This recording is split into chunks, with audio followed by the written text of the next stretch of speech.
Hey everyone, and thank you so much for clicking on this video. My name is Justin, and today I'm going to talk about a little bit of my reservations about this Leafs team. I want to be careful with my words because in all, I'm very optimistic about this season. I'm very bullish and high on this team for this year. And in my last video, I talked about the main reasons why I'm really excited and optimistic for the team. And today, again, I don't want to talk about reasons to be negative about the team, but I guess a couple areas that do concern me for this season and something that I'll be looking out for at the very least. And number one here is the same thing I talked about last year. It's the skill of the Atlantic Division. I think it's just such a deep and competitive and such a skilled division. It's the best division in hockey, in my opinion. And it's frustrating, honestly, that the Leafs chose the worst time in their history to become a good team. Because for years, the Eastern Conference as a whole and the Atlantic Division were really, really weak, and all the powerhouses in the NHL were in the West. And those were the years where the Toronto Maple Leafs had to have been at the bottom of the league and part of that terrible Atlantic Division. And now you're talking about such a deep and competitive division, and only 3 teams are guaranteed in the postseason from the Atlantic. And then I think the other 2 wildcard spots will honestly be from the Atlantic as well. You're talking about the Toronto Maple Leafs, the Boston Bruins that, yes, they did take a step back from last year. At least I'm going to anticipate that they will. But they did, win the President's Trophy and break records last year for the most wins. So you can never absolutely count them out, even with the losses they've had. The Buffalo Sabres are one of those teams that's on the up, and I think that they're incredibly good. I think that they're a playoff team this year. The Ottawa Senators are right there with them, knocking on the door. I think Buffalo has the edge on them, but Ottawa's right there. You can't really count them in either. They've got a ton of guys that are really, really hungry for the playoffs. Tampa Bay, I mean, they're probably the definition of the most perennial competitive team that we've seen in the last decade.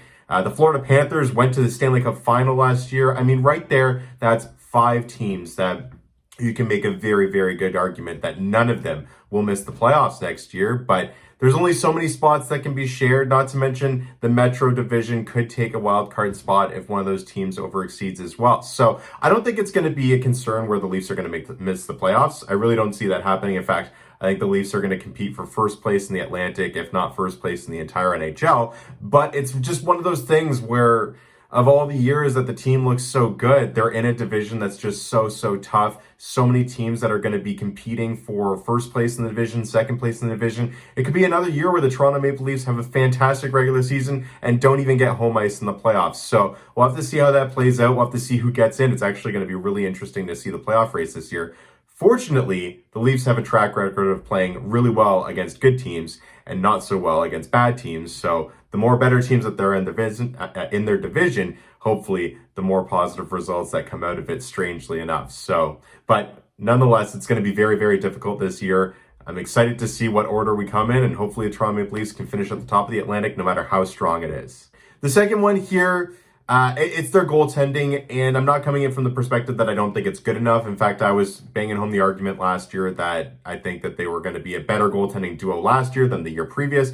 I think that they actually were. My concern this year is just if injuries come into play, because we saw last year Ilya Samsonov went down for some time throughout the regular season. If that's the case, we're looking at Joseph Woll, who I think is very, very capable, but still very young and very early in his development here. Can he prove to take a significant chunk of regular season starts?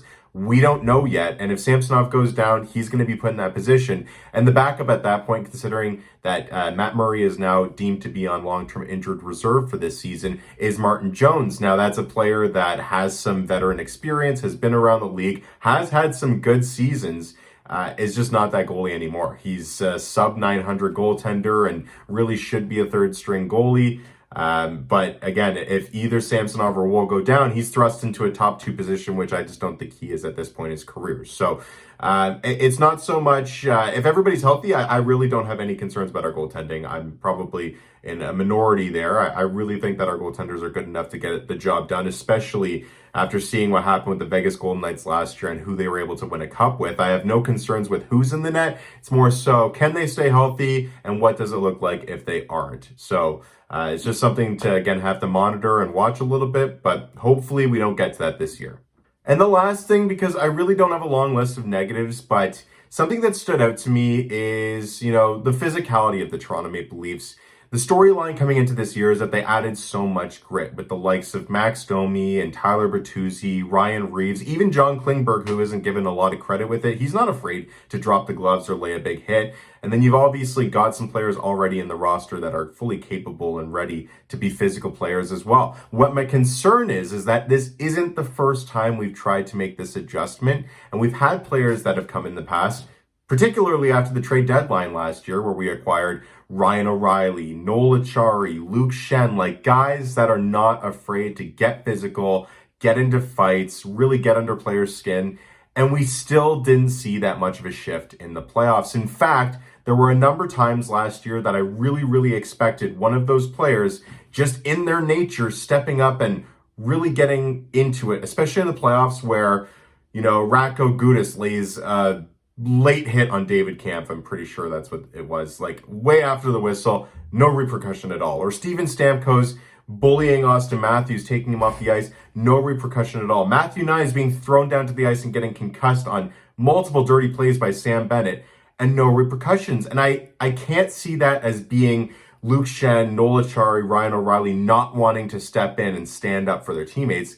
I see it as they were told not to. That's my fear. I think Sheldon Keefe has coached this team into staying away from those physical altercations, into not getting sucked into the other team's shenanigans. And I agree to that to a point where you want to win the game. You don't want to get thrown off your game. I think that's happened to Leafs teams in the past. Thinking back to, the early days of Austin Matthews, Mitch Marner, where they were playing the Boston Bruins. Boston would try to sucker them into the Boston Bruins physical game, and the Leafs kind of fell for it a few times, and it really did not turn out well. So I think Sheldon Keefe is coaching this team not to get engaged physically. But they've got the tools now. They've got the people that are capable of beating you up, quite frankly. And if they're not used to play that way, if they're not maximizing their assets of what they can bring this team, it just doesn't make sense of why we have them at all. So I need Sheldon Keefe to not hold these guys back. I need someone like Ryan Reeves, where if the Toronto Maple Leafs are getting pushed around, if there's a cheap shot, if one of your players gets injured, if there's a reason to do it, don't do it out of nothing. Don't, be leading a game and then take a stupid penalty or try to fight for no reason. But if there's a reason to do it, don't hold back.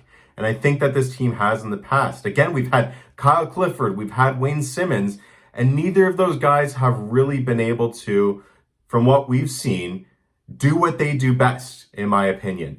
And it's funny because Sheldon Keefe, this is all speculation. I don't know if it's actually Sheldon Keefe or not. This is just how I see it. But Sheldon Keefe back in the day was no joke. I listen to Spit and Chicklets, and it's funny because Merle's on the podcast often talks about the fight that he got in with Sheldon Keefe, where then he fought him in the concourse because they both got kicked out of the game. Like, he's no joke. He's not afraid to, or back in the day, wasn't afraid to drop the gloves and get into it. So I'm surprised why he would instruct the players to do otherwise. I'm just hoping that's not the case. You brought these guys in for a reason. You've got, again, Domi, Bertuzzi, Klingberg, Reeves. You got a bunch of people on the roster already with, like, McCabe. Giordano showed that he's not afraid to back down.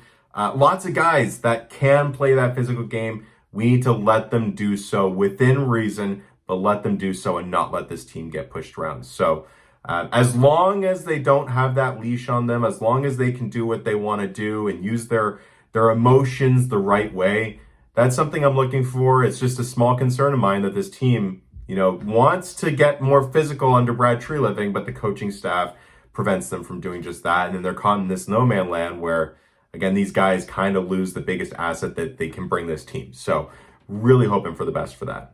But really short list today, because to me, there's not a whole ton of reasons to have concern for this team. You never know what might happen, but from what we've seen so far in training camp, the depth of this team, the lineups they've got set really excite me. I love the three lines deep. With the three centers, Nylander, Tavares, Matthews up the middle. We've had some really good storylines with the emergence of, I have always liked Fraser Minten, but Easton Cowan, wow, does he look good too. I like the chemistry with Domi and Nylander. So many positives coming out of training camp so far, even though they are down 2-0 so far. They take on the Buffalo Sabres tonight, so I'm excited to see how that game goes. But for me, again, I'm all in. I'm all positive. These are just a few things that I'm really nitpicking to try to make a point. But tell me how you think of them. Tell me what you think may be a concern for this season. Or are you like me? Are you just excited to get hockey back and see what this team is capable of? Because they've got a lot of reasons to believe in them this year. So let me know in the comments down below, and I will see you in the next video. Thank you so much for watching.